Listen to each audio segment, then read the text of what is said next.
Hello everyone, myself Aanchal Nirvan. Welcome to KC Nandan Academy. Today I'm starting with a new subject that is Law of Thoughts. आपके curriculum में एक subject है law of thoughts, उसी के बारे में हम आज स्टार्ट कर रहे हैं। पहला लेक्चर है और पहले से हम स्टार्ट करते हैं कि एक्चुअल में लॉ ऑफ थॉट्स जो है वो एग्जैक्टली है क्या।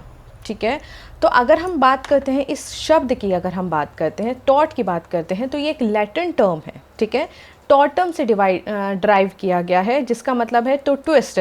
देखिए, आप सीधे सीधे चल रहे हैं लेकिन टेढ़े होकर आप किसी से टकरा जाएं। ठीक है, आप ऐसा कुछ कर रहे हैं, आपका जो कंडक्ट है, आपका जो आचरण है वो इस प्रकार का है जो कि सही नहीं है लॉ की नज़र में, या फिर वो एक जो हम रॉन्ग की बात करते हैं, ठीक है, सिविल रॉन्ग की जो हम बात करते हैं वो है ऐसा एक्ट जिससे सामने वाले व्यक्ति को नुकसान हो रहा है किसी भी प्रकार से हो, और अगर वो नुकसान इस प्रकार का है जो कि सिविल लॉ के अंतर्गत आता है, जो आपका टॉर्ट के अंतर्गत आपके जो सिविल ऑफेंसेस, जो सिविल रॉन्ग्स जो दिए गए हैं उसके अंतर्गत आता है, तो वो टॉर्ट की कैटेगरी में आता है। ठीक है, the law of torts consist of wrongful acts, आपके जो गलत कार्य हैं, whereby the wrongdoer violates some legal right vested in the other person। X ने ऐसा कोई कार्य करा है जो कि B के किसी भी अधिकार को इन्फ्रिंज कर रहा है, उसमें उसका उल्लंघन कर रहा है। इन्फ्रिंज मतलब उसका उल्लंघन कर रहा है, तो B के पास अधिकार है कि अगर वो टॉर्ट की किसी के सिविल रॉन्ग की कैटेगरी में आता है तो वो X के अगेंस्ट जो है वो एक्शन ले सकता है। ठीक है, तो जो लॉ ऑफ टॉर्ट है हमारा, वो एक सिविल रॉन्ग के बारे में बताता है। सिविल रॉन्ग, देखिए, क्रिमिनल और सिविल दो तरीके के हमारे पास होते हैं। तो ये सिविल और में क्योंकि यहाँ पे टॉर्ट में आपको जहाँ पे भी मिलेगा वहाँ पे बात करेंगे डैमेजेस की। ठीक है, डैमेजेस जो हैं वो टॉर्ट में डैमेजेस दिए जाते हैं, जबकि आपके जो क्रिमिनल ऑफेंस होते हैं, जो क्रिमिनल जो रॉन्गफुल एक्ट्स होते हैं, उनको कहा जाता है ऑफेंसेस। और वो जो ऑफेंसेस होते हैं वो बेसिकली डील करते हैं पनिशमेंट्स में। अब आप कहेंगे कि मैम फाइन भी तो होता है, कंपनसेशन की बात करते हैं, तो लेकिन उसका जो प्राइमरीली जो क्या कहते हैं, एक क्या कहते हैं, कंक्लूसिव जो जजमेंट रहता है वो पनिशमेंट रहता है। ठीक है, जबकि टॉर्ट या जो आपके सिविल जो लॉज होते हैं उसमें जो बेसिकली हम बात करते हैं, हम डैमेजेस की बात करते हैं। टॉर्ट में क्या कर रहे हैं, हम डैमेजेस की बात कर रहे हैं। डैमेजेस मतलब कंपनसेशन की हम बात कर रहे हैं, भाई क्षतिपूर्ति की बात कर रहे हैं। इस व्यक्ति ने, एक्स ने बी के साथ कुछ ऐसा किया जो रॉन्गफुल एक्ट था, उससे बी को नुकसान हुआ, उस नुकसान की भरपाई के लिए हमने डैमेजेस जो हैं कोर्ट ने वो दिए हैं। ठीक है, तो जो आपका सिविल रॉन्ग है, एक तो वो सिविल जो टॉर्ट है वो एक सिविल रॉन्ग है। ठीक है, और साथ के साथ जो है ये जो टॉर्ट है, लॉ ऑफ टॉर्ट जो है, ये लॉ ऑफ टॉर्ट जो है वो अनकोडिफाइड है। There are certain principles laid down under this law. ठीक है, और ये अनकोडिफाइड है। अगर देखिए, हमेशा याद रखिए, ऐसा कहीं पर भी जहाँ पर आपके पास कोडिफाइड कहीं चीज़ें होती हैं, आप उसमें जाना चाहते हैं तो आप प्राइमरीली उसमें जा सकते हैं। लेकिन अगर आप ये चाहते हैं कि हाँ इतना बड़ा नहीं है और आप सिर्फ कंपनसेशन से ही काम चला सकते हैं और चीज़ें वो कर सकते हैं, तो आप लॉ ऑफ टॉर्ट में it is up to you. आप दोनों चीज़ें आप आगे भी ऑफेंसेस ऐसे पढ़ेंगे, जो रॉन्गफुल एक्ट्स ऐसे पढ़ेंगे। ऑफेंसेस कई बार मेरे मुंह से निकल रहा है, तो रॉन्गफुल एक्ट्स जब आप पढ़ेंगे, जिनका जो जिनके उल्लंघन पर या तो डैमेजेस मिलते हैं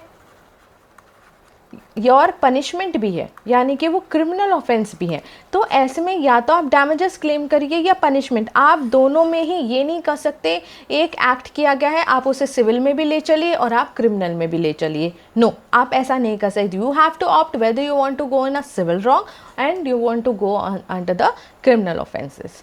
ठीक है,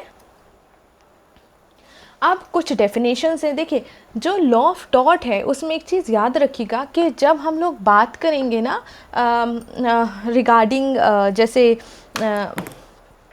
आपके सिलेबस से अकॉर्डिंगली हम लोग बात करते हैं, तो अगर हम इसके थ्रू अगर हम बात करेंगे तो आपके जो करिकुलम के जो एग्ज़ाम्स होते हैं, आपके जो सेमेस्ट्रल एग्ज़ाम्स होते हैं, उसमें आपके ये जो मतलब nature and definition of torts जो हैं, टॉट जो है वो ज़रूर पूछा जाता है। इट्स अ बेसिक क्वेश्चन जो ज़्यादातर क्वेश्चन पेपर्स में आपको हमेशा मिलता ही, मतलब 98% you will get the question in it. तो जब आप अपना क्वेश्चन अटेम्प्ट करें, ठीक है, प्लीज़ मेक श्योर कि आप ये बताएं कि किस तरीके का लॉ ऑफ टॉट है, उसका नेचर क्या है। नेचर क्या है? It is a civil wrong, it is uncodified law. और वो क्या बताता है कि जो लॉ ऑफ टॉट है वो ऐसा रॉन्गफुल एक्ट है जिससे कि वो रॉन्ग डूअर जो है किसी लीगल राइट को इन्फ्रिंज कर रहा है दूसरे पर्सन का, ठीक है। उसके बाद बात करेंगे डेफिनेशंस की। 3-4 डेफिनेशन है, मैं आपको 4 डेफिनेशंस में कराऊंगी। कहते हैं टॉट जो है वो कहीं डिफाइन नहीं है, क्योंकि कोडिफाइड की बात करें ना, अनकोडिफाइड है टॉट।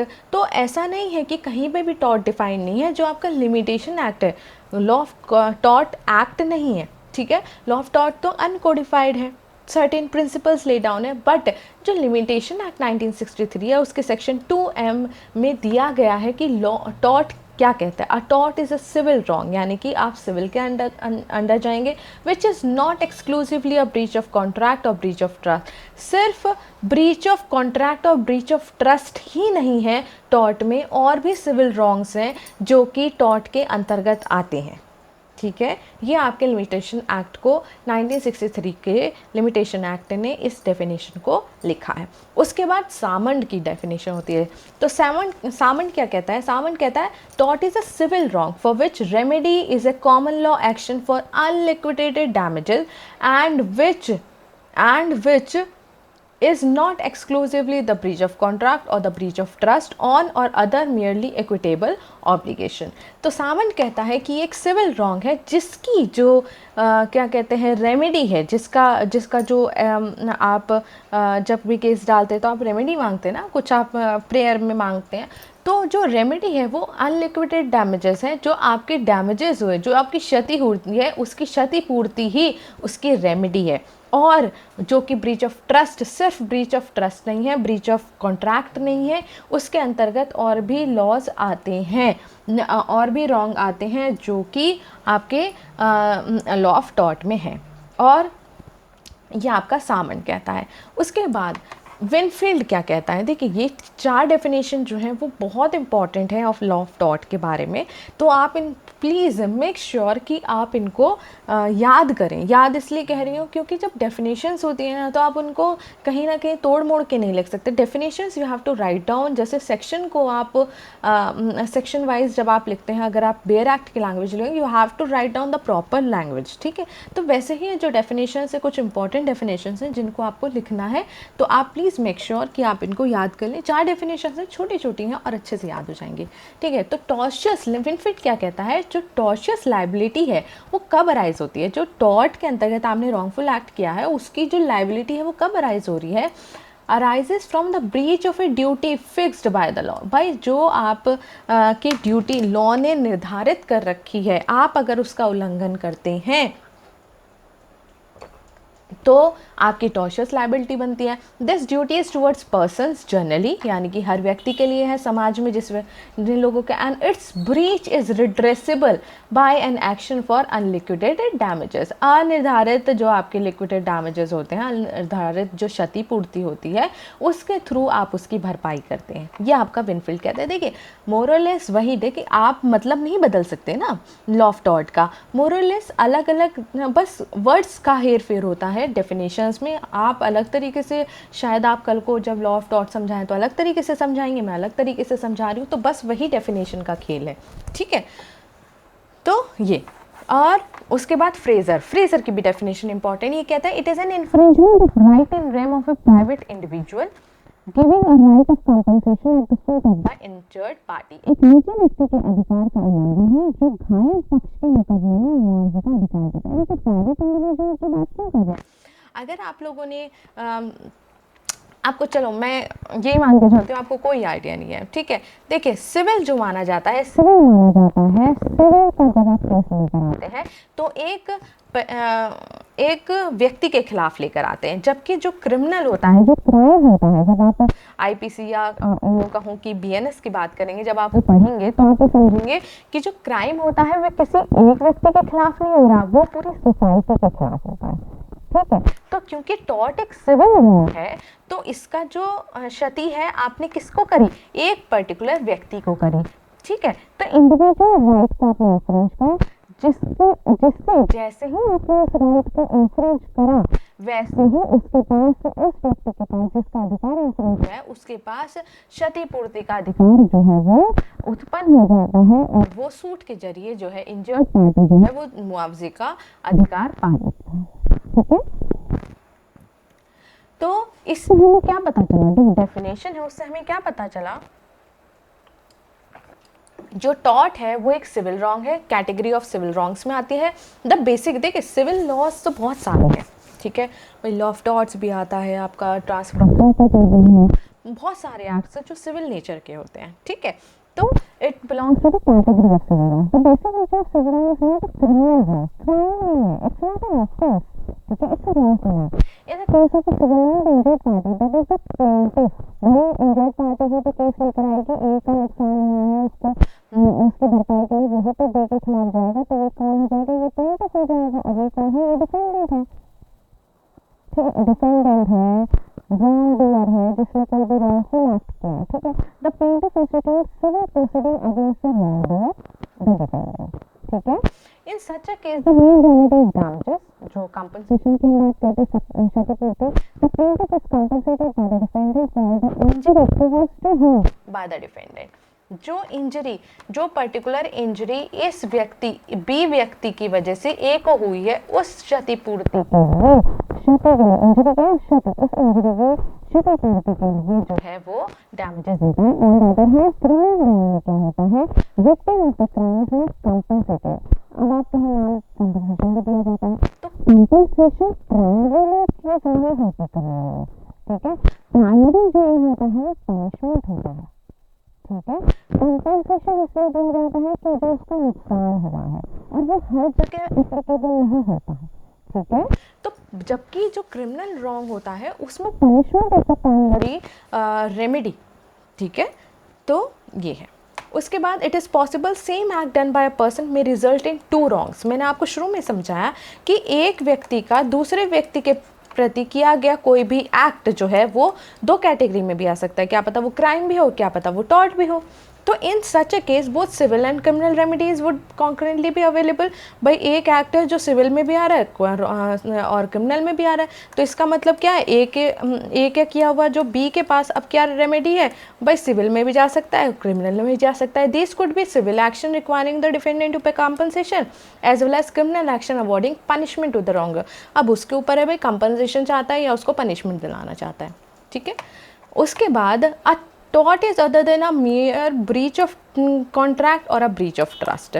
ठीक है, tort is civil wrong which isn't exclusively any other kind of civil wrong। if we find that the only wrong is a mere breach of trust or breach of contract then obviously it would not be considered to be a tort। ठीक है, it is by the process of elimination we may be able to whether the wrong is tort or not। Firstly we may see whether the wrong is a civil or criminal. पहले हम ये देखेंगे भाई civil में आ रहा है या criminal में आ रहा है। ठीक है, अब फिर उसके बाद ये देखेंगे अगर वो सिविल में आ रहा है, ठीक है, अब वो सिविल में आ रहा है तो जो सिविल में आ रहा है वो ब्रीच ऑफ कॉन्ट्रैक्ट और ब्रीच ऑफ ट्रस्ट है या नहीं है। अगर ये माना जाता है ना वो ब्रीच ऑफ कॉन्ट्रैक्ट है ना वो ब्रीच ऑफ ट्रस्ट है तो वो क्या है, टॉर्ट है। ठीक है, देखिए ब्रीच ऑफ ट्रस्ट और ब्रीच ऑफ कॉन्ट्रैक्ट की हम क्यों बात कर रहे हैं, क्योंकि देखिए जहाँ पर कोडिफाइड आपके पास एक्ट्स हैं वहाँ पर आप हमेशा कोडिफाइड एक्ट्स में ही जाएंगे। ठीक है, जहाँ पर आपके पास कोडिफाइड एक्ट नहीं है वहाँ पर आप जो है वो टॉर्ट के अंतर्गत जा सकते हैं।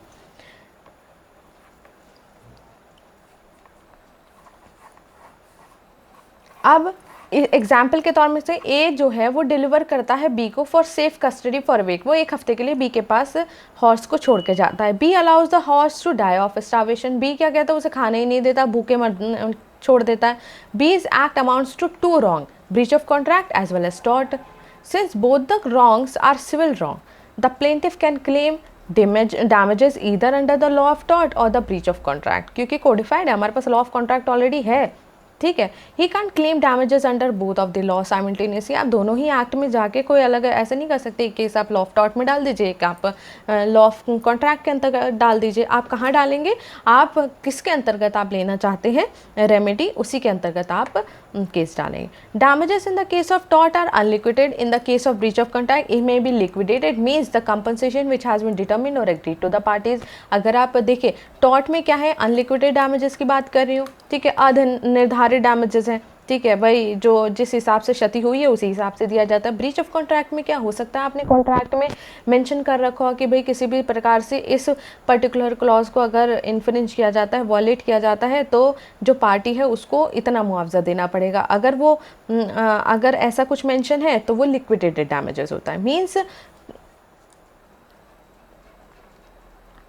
और अगर जहाँ पर भी चाहे आप डैमेजेस मेंशन नहीं करें, मतलब पहले से पूर्व निर्धारित नहीं है, तो ऐसे में चाहे टॉर्ट हो या फिर कॉन्ट्रैक्ट भी हो, तो वहाँ पर कितना क्षतिपूर्ति जो है वो कंपनसेशन जो है वो दिया जाएगा, ये डिसाइड करता है कोर्ट। ठीक है। अब एसेंशियल्स की बात करते हैं कि एक रॉन्गफुल एक्ट को, समझिए बात को, एक रॉन्गफुल एक्ट को टॉर्ट के अंदर, लॉ ऑफ टॉर्ट्स के अंदर अगर हम कब कंसिडर करेंगे, कब एक wrongful act law of tort आता है, तो क्या कहते हैं, एक्ट और ओमिशन। एक्ट और ओमिशन, एक्ट आपका कोई भी ऐसा कार्य या फिर आपकी कुछ ड्यूटी थी आपने वो नहीं किया। ओमिशन और एक्ट में तो आप डिफरेंस समझते होंगे। एक्ट है आपका कार्य, या आपको कुछ कार्य करना चाहिए था, आप उसमें चूक गए। ठीक है, समझ में आ रहा है, तो ये एक्ट और ओमिशन होता है। In order to make a person liable for a tort, it has got to be proved that there was a wrongful act or omission causing a violation of legal right vested in the plaintiff. ये ज़रूरी है। कौन prove करेगा? मैं court में case ला रही हूँ, x जो है वो बी के खिलाफ केस ला रहा है कि जी इसने बी ने ना ऐसा कुछ काम किया जिसकी वजह से मेरा राइट जो है इन्फ्रिंज हो गया। प्रूव भी आपको करना पड़ेगा, भार जो है होता है वो आपको प्रूव करना। Mere moral or social wrong can not be a liability for the same. Moral और सोशल रॉन्ग कैसे? अब if somebody fails to help a starving, कई बार भीख मांगने के लिए लोग आते हैं, ठीक है, आप भीख कभी तो दे देते हैं, पैसे दे देते हैं, कभी उन भिखारियों को पैसे नहीं देते, तो अगर आप पैसे नहीं देते हैं तो वो ऐसा कोई रॉन्गफुल एक्ट नहीं है जिसके लिए आप लॉ ऑफ टॉर्ट में जाएंगे। ठीक है। और सेविंग अ ड्रॉनिंग चाइल्ड, ये क्या है? ये मॉरल रॉन्ग है, आपकी स्वेच्छा है, आप करना चाहते करिए, नहीं करना चाहते मत करिए। ठीक है। Legal damage, in order to be successful in an act for tort, the plaintiff has to prove that there has been a legal damage. legal damage की बात हम क्यों कर रहे हैं कि भाई लीगल राइट इन्फ्रिंज हुआ है, तभी तो आप लीगल डैमेज की बात कर सकते हैं, तभी तो आप डैमेजेस क्लेम कर सकते हैं। भाई आप लॉ में दिया गया, मैंने आपसे कहा कि mayor moral and social wrong is not sufficient. ठीक है, आप सिर्फ इसलिए कि मैंने किसी भिखारी को पैसे नहीं दिए आप केस नहीं ला सकते। ठीक है, तो आपका लीगल डैमेज होना ज़रूरी है, कानूनी नुकसान होना ज़रूरी है। कानूनी नुकसान कब होता है? ऐसा कोई जो कि आपके कानून के अंतर्गत एक अधिकार था आपका। ठीक है।